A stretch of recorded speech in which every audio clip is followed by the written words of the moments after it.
medio ambiente no pasé por esta tierra, ni le dejo nada a mis hijos. Y ahí fue un poco donde tomé Claro, esa hace casi dirección. 30 años de la ECO 92, la conferencia Exactamente. sobre ambiente y desarrollo, ¿no? Exactamente, exactamente. Así que bueno, me alegré mucho cuando vi esto.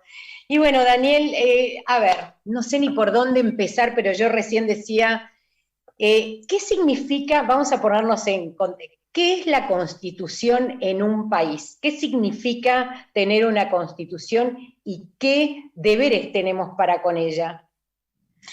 Pensemos que la Constitución es el punto culminante de un movimiento de ideas que surge sobre todo en Francia en el siglo XVIII, el iluminismo, el enciclopedismo, y que da nacimiento al constitucionalismo. Entre los elementos que surgen como necesarios para lograr un Estado de Derecho, que es el Estado que surge del constitucionalismo, el primero es una Constitución. ¿Por qué? Porque es lo que se denomina la ley fundamental, es decir, todos los demás actos que se dicten en consecuencia no deben contradecirla. Es lo que Kelsen llamaba la pirámide jurídica, Hans Kelsen, el gran jurista austríaco, ¿no? En el vértice superior tenemos a la Constitución, ahora también a los tratados internacionales de derechos humanos que tienen jerarquía constitucional, y después en los peldaños que continúan los otros tratados internacionales, las leyes federales, las constituciones provinciales, etc. Pero todas tienen que compadecerse, tienen que estar dentro de esa suerte de paraguas que es la Constitución, por supuesto, los decretos del Poder Ejecutivo. Muy bien, vamos de a poquito entrando en la Argentina. ¿En la Argentina se respeta la Constitución Nacional? Lamentablemente no.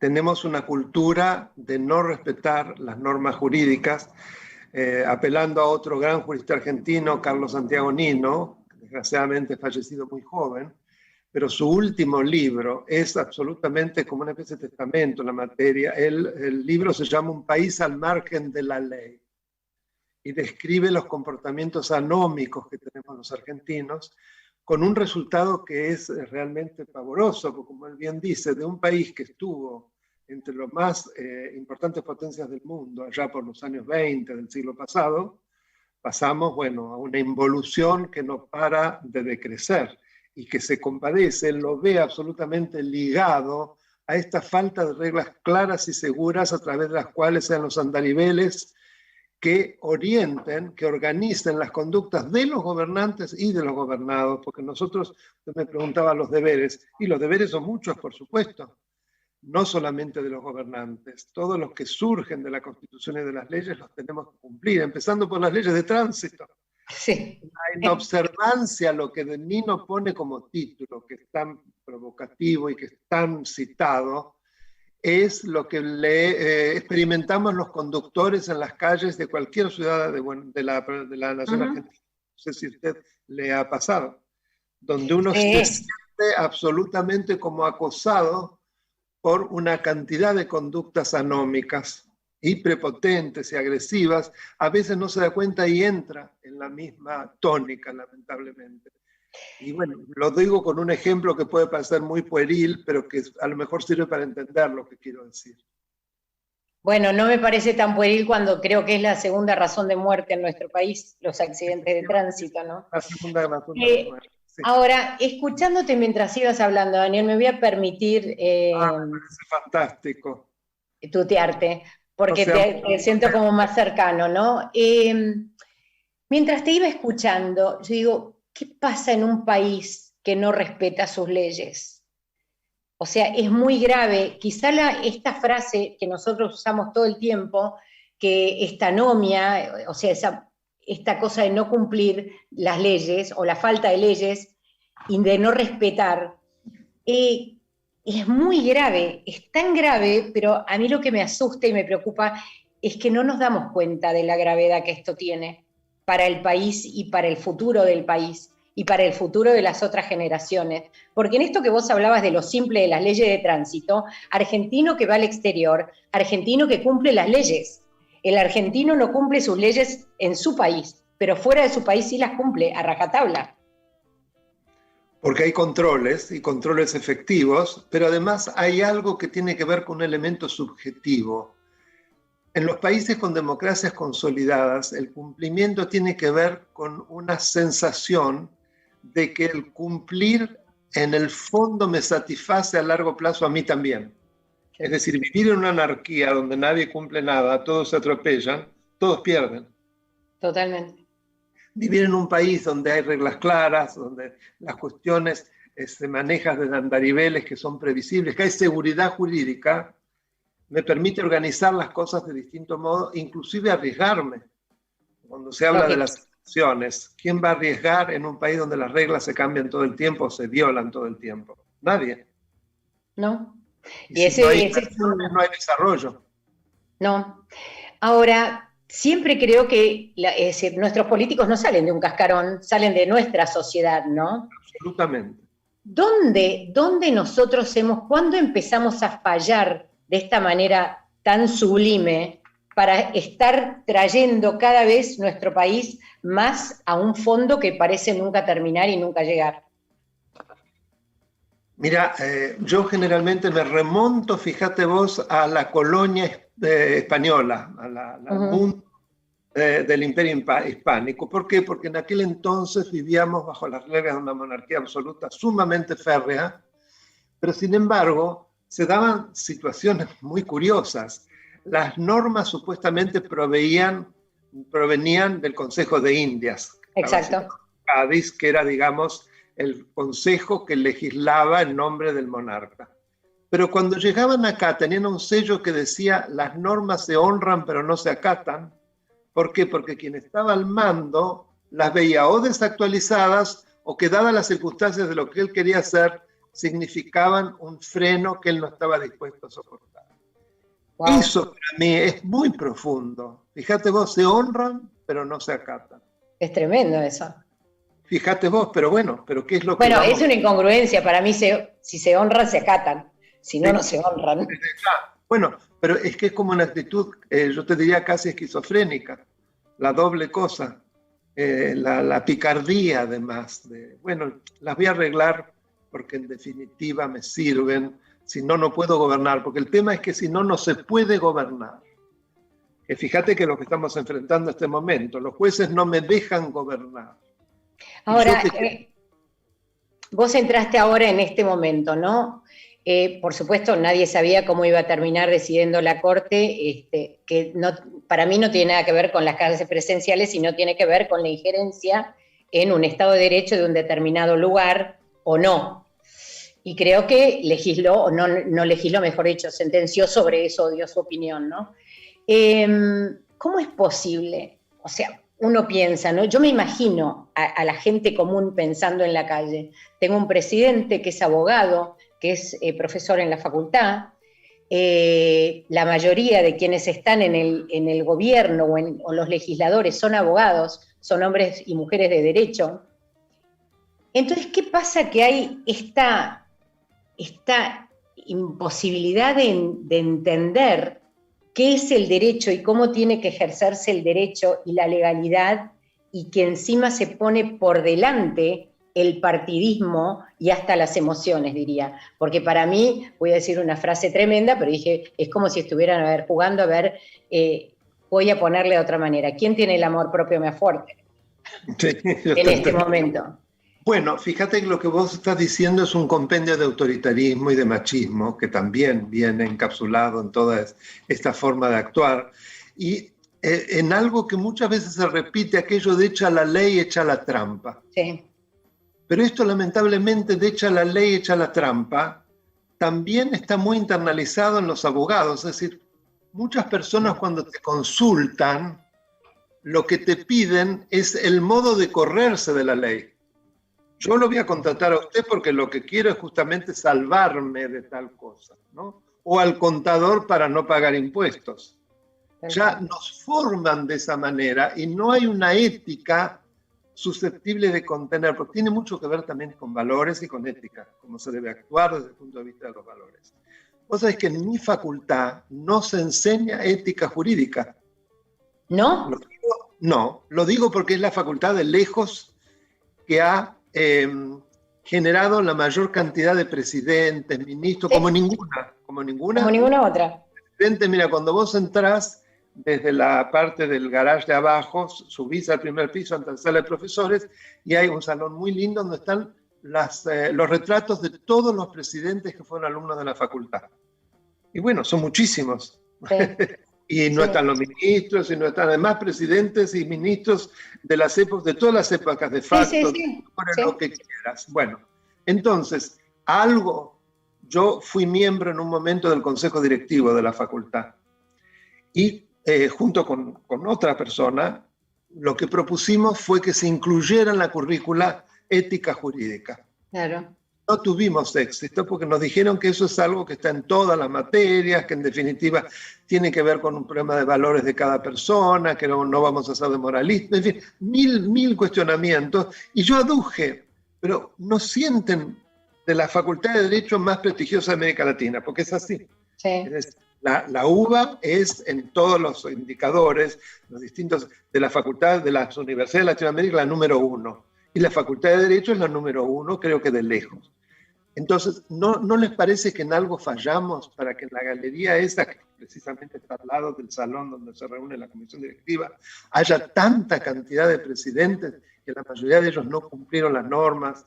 Esto no nos cuestiona. No se podía asumir eso. No hubo caso. Ni siquiera se tomó la idea. Ahora que dijiste lo de la facultad, ¿y qué dice alguien como Daniel Sapsay de tener a un vudú dando clase en la UBA? No, me parece una cachetada abrumadora, me parece que es como el mundo al revés, porque se trata de una persona condenada por defraudación al Estado. ¿Y qué defraudaciones al Estado? Con condena firme, incluyendo la de la Corte Suprema. Su juicio pasó por 14 jueces y 4 fiscales, más la Corte Suprema. O sea, ¿cuántas garantías más puede tener una persona? Y es además el condenado más privilegiado porque está en una mansión y cobra 400.000 pesos de jubilación. No, ahora, ¿cómo es posible?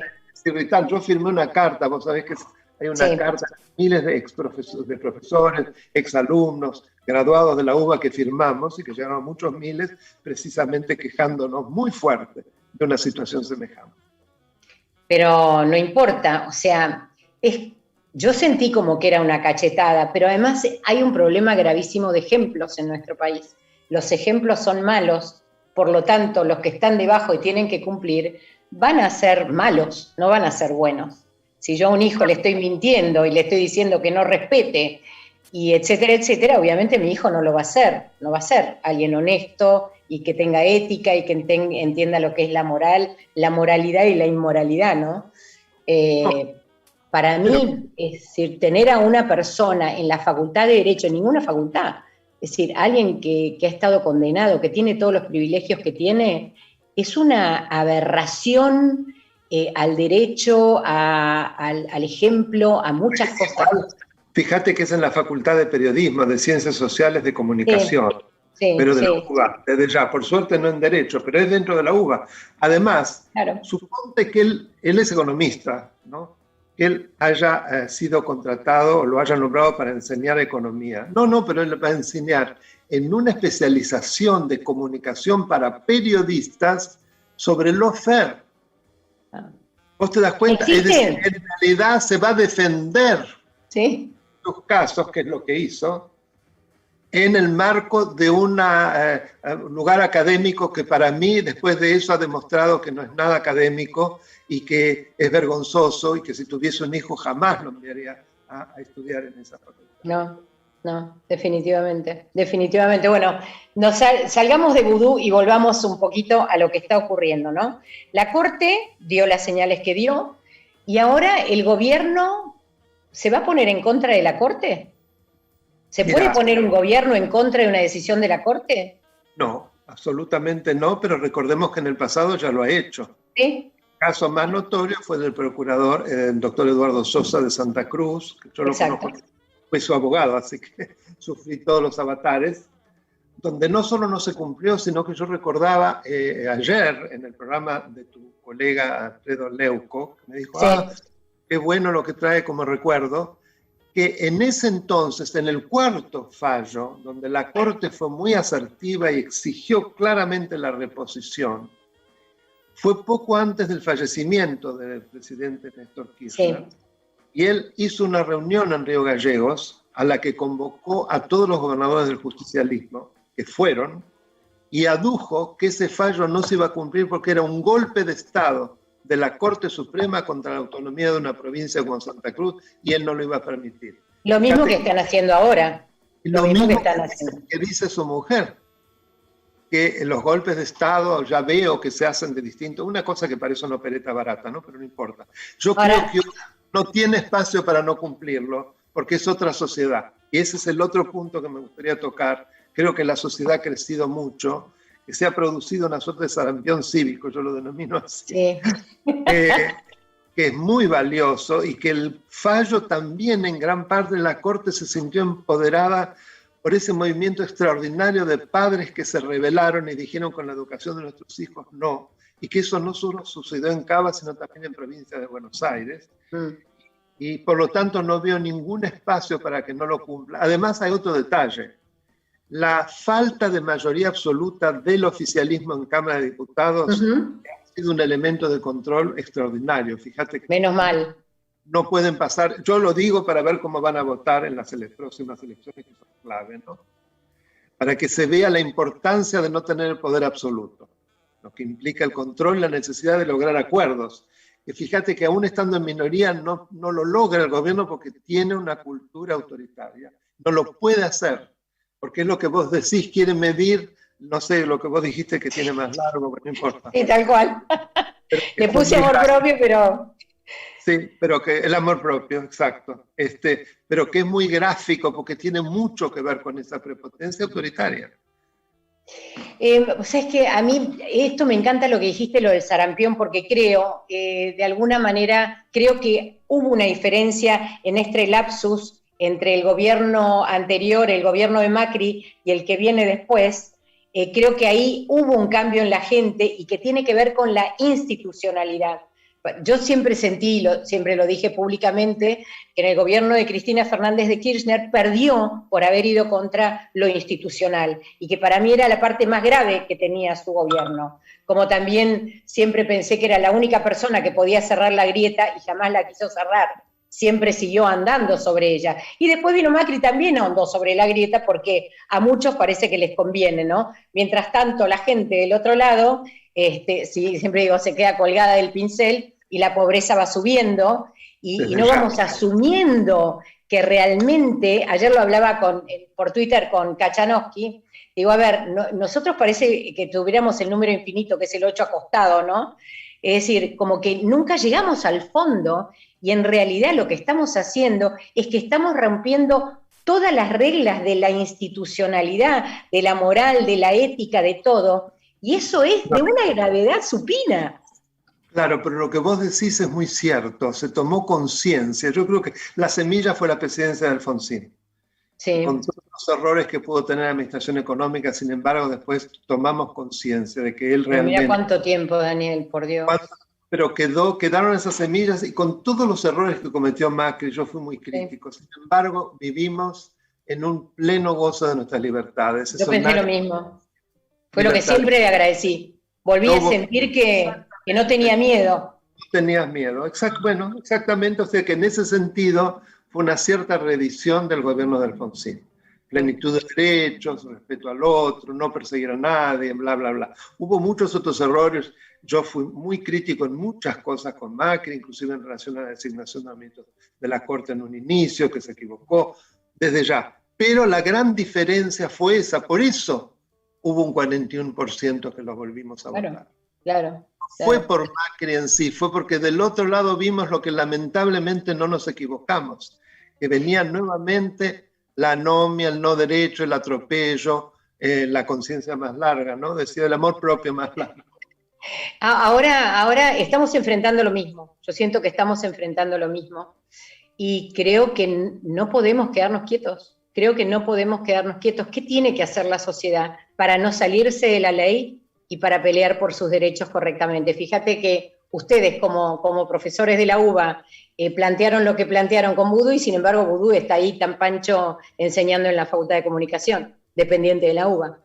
Pero fíjate que a veces no se consigue todo el éxito, pero esa carta que firmamos y que en change.org llegaron a ser miles y miles, permitió que la gente tomara conciencia del tema de vudú, se visibilizó. Okay. Y eso generó un rechazo inmenso. O sea, no siempre uno consigue todo el éxito, pero consigue de todos modos consecuencias e impactos que son positivos. Yo creo que la gente tiene que seguir actuando como ha actuado desde que empezó a tomar conciencia que la pandemia nos podía llevar a un gobierno por decreto. Que de hecho lo es. Autoritaria, destruyendo los otros poderes, y que la sentencia de ayer, que estoy de acuerdo con vos, más allá de la presencialidad, le está diciendo la Corte Suprema con toda claridad hasta acá, no fuera de la ley. El voto de Rosenkranz es clarísimo, es decir, que de ninguna manera la emergencia puede ser una suerte de pasaporte para violar el derecho aplicable. Eso me parece, no utiliza la palabra pasaporte, pero algo parecido, pero igual es tan gráfico que esa es la clave. Entonces, creo que ahora se empieza a escribir una historia diferente. Yo fíjate que soy moderadamente optimista. Sí, que ay, me alegro tanto. Estoy buscando, no sé si escuchaste ayer el mensaje que dio Isabel Díaz Ayuso en Madrid cuando ganó las elecciones. No leí el mensaje, me pareció muy positivo que haya ganado las elecciones porque lo que había del otro lado era muy peligroso. Ella habló de la libertad, habló de la libertad y habló de que habían ganado porque ella fue la que no cerró todo durante la pandemia, la que no permitió que los DNU españoles pasaran por encima de lo que era la vida de las personas. Y un poquito es la sensación... En la región ella exigió que se respetase la autonomía. Exactamente, exactamente. Ahora, un sistema en España que es muy distinto al nuestro. Completamente. Hubo una declaración de estado de alarma por parte del Congreso. Eso le dio ciertas facultades al presidente del Consejo de Ministros, Pedro Sánchez, y cada 15 días tiene que ir a justificar qué es lo que ha hecho con cada una de las decisiones. O sea, es una situación que no tiene nada que ver con la nuestra y además tiene un sistema de control de constitucionalidad que sería muy complejo técnicamente, pero que para este tipo de situaciones es mucho más eficaz y rápido. Ok, volviendo a esta cosa de la institucionalidad y de la constitucionalidad, ¿no? ¿Cómo queda parada hoy la ciudad de Buenos Aires frente al embate que va a tener de parte del gobierno nacional y probablemente de los gobernadores, imagino yo, ¿no? Porque seguramente van a alinearse en lo político, ¿o no? Yo no lo sé, porque fíjate que los gobernadores que habían sido invitados a adherir a ese DNU, la gran mayoría de ellos no adhirieron. No, pero me da la sensación que ahora hay un embate nuevo. Es muy probable, es muy probable. Yo creo que el gran problema que se plantea es precisamente, por un lado, que la gran mayoría de la gente está a favor de mayor libertad, que siente que lo que se hizo no sirvió. Cerrar la economía no sirvió porque ni siquiera se lograron menos muertes. Estamos en uno de los porcentajes más altos del mundo y en el 11º lugar en número de casos y nos vamos acercando a los 70.000 muertos. Entonces, pero que al mismo tiempo pocos países retrocedieron casi el 10% de su PBI, con el resultado que pronto vamos a estar en cerca del 50% de pobreza, lo cual es algo que nos debería dar vergüenza. Entonces, yo creo que del lado de Rodríguez Larreta y del gobernador de Mendoza y de otros que piensan exactamente lo mismo y así están actuando, está la opinión mayoritaria de la gente. Yo no sé, la opinión de la gente está. Lo que digo es que algo tenemos que hacer diferente, que no estamos haciendo lo que tenemos. Es decir, se hizo la carta esa en Change.org, no sé cuántas cosas firmé ya este año, un montón, entre el año pasado y este, montones que tienen que ver con la ley, con los derechos, y sin embargo no vi cambios. Vos hablabas de que al menos se visibiliza, pero creo que yo siento un embate diario contra mis derechos, diario, desde el poder. Disculpame, pero no han logrado la sanción de la ley de reforma de la justicia. No han logrado la sanción de la ley de modificación de la designación y la remoción del Procurador General de la Nación. No pudieron intervenir Vicentín. En los juicios contra la expresidenta siguen. vivitos y coleando, lentos, pero siguen vivitos y cada vez avanzan más, y eso es lo que la desespera a ella. El procurador provisorio que lo han ensuciado, pero como es un hombre impoluto, no lo han podido tocar. Y podría seguir. Es decir, les ha ido muy mal hasta ahora. Esto es una realidad. Me alegro tanto lo que me acabas de decir porque es como que me diste un halo de... no, tiene razón. Pero es objetivo. Sí. Es objetivo lo que digo, no es interpretativo, son datos. Y el fallo de la Corte de ayer me parece fundamental. ¿Qué viene después de esto del fallo de la Corte de ayer? ¿Qué crees que va a pasar? A mí me da la sensación de que, bueno, por un lado esto se inscribe en una crisis tremenda de gobernabilidad, ¿no? El tema del secretario que no pudieron remover o subsecretario es algo único en el mundo, demuestra un enfrentamiento ya abierto. En ese marco creo que la debilidad del gobierno es extrema, desgraciadamente.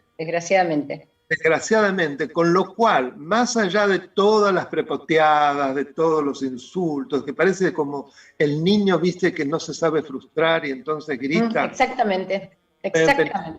Por ahí te insulta igual, da pena. Sí. Lo que vemos que es una demostración de debilidad, no de fortaleza. Más allá de eso, vamos a estar lamentablemente en una tensión brutal hasta las elecciones. Y después es fundamental ver qué pasa en esas elecciones que para mí son cruciales. De acá a las elecciones, ¿cómo lo ves a Alberto Fernández? Vos hablaste de un gobierno muy debilitado y eso es sumamente preocupante, ¿no? ¿Qué pasaría?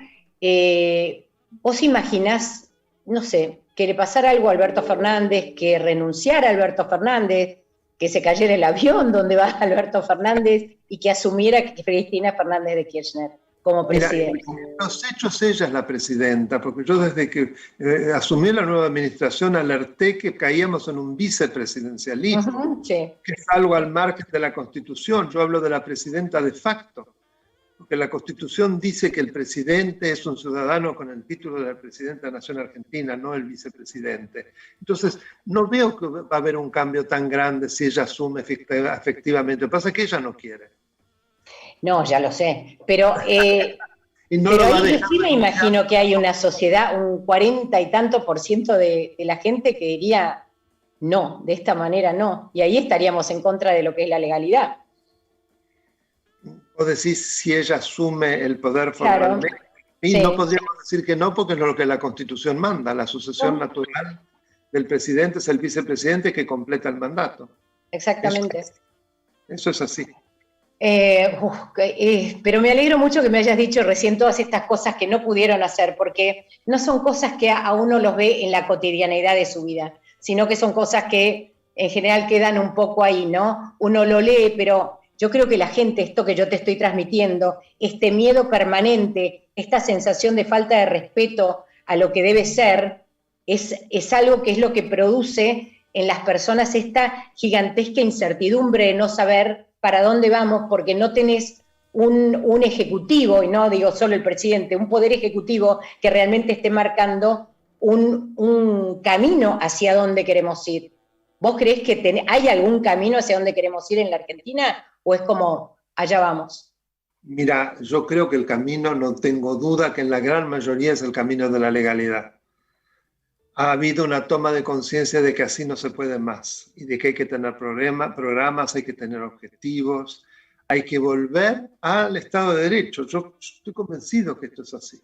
Ahora, nos va a costar mucho, va a ser muy penoso llegar a eso, porque estamos en manos, además, de un grupo de dirigentes, digámoslo así, muy agresivo, muy violento y que tiene mucho que perder si pierde el poder, porque está involucrado en gravísimos delitos.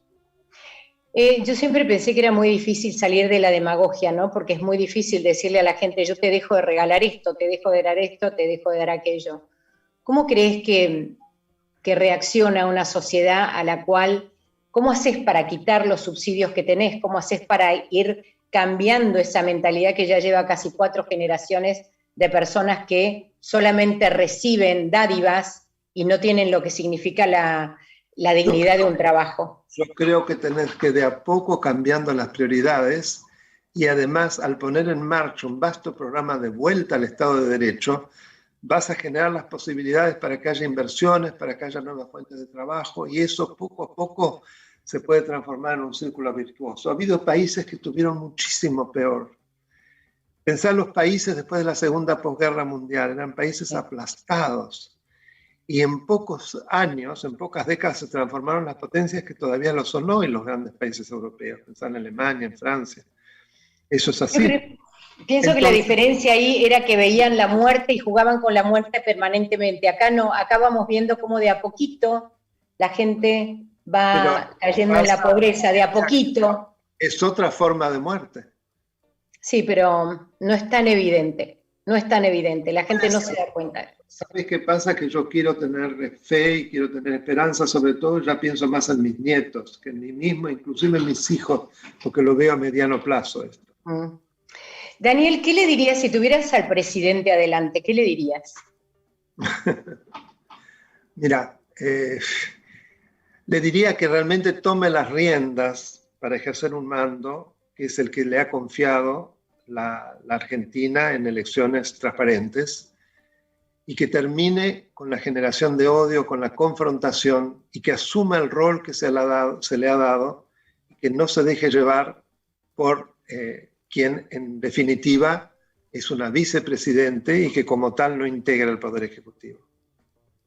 Y me encantaría ya para cerrar, ¿qué le dirías a las personas que te escuchan, que van a escuchar y que van a mirar este programa en diferentes horarios? ¿Qué les dirías a las personas?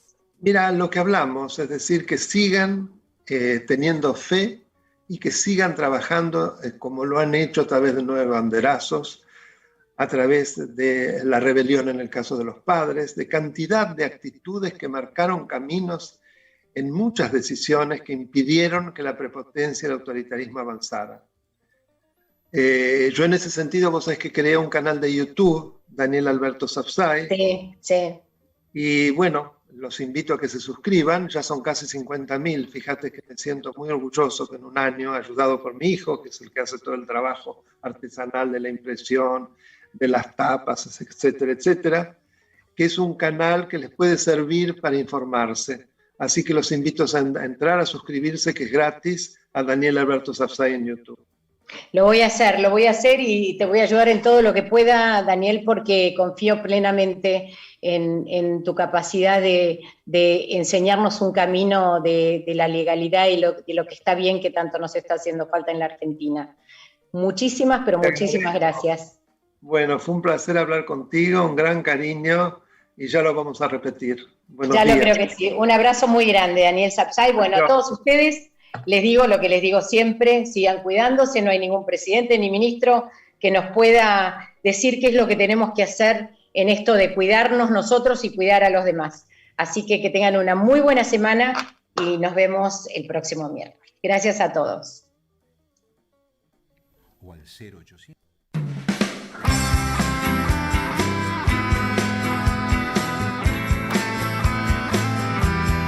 Estás escuchando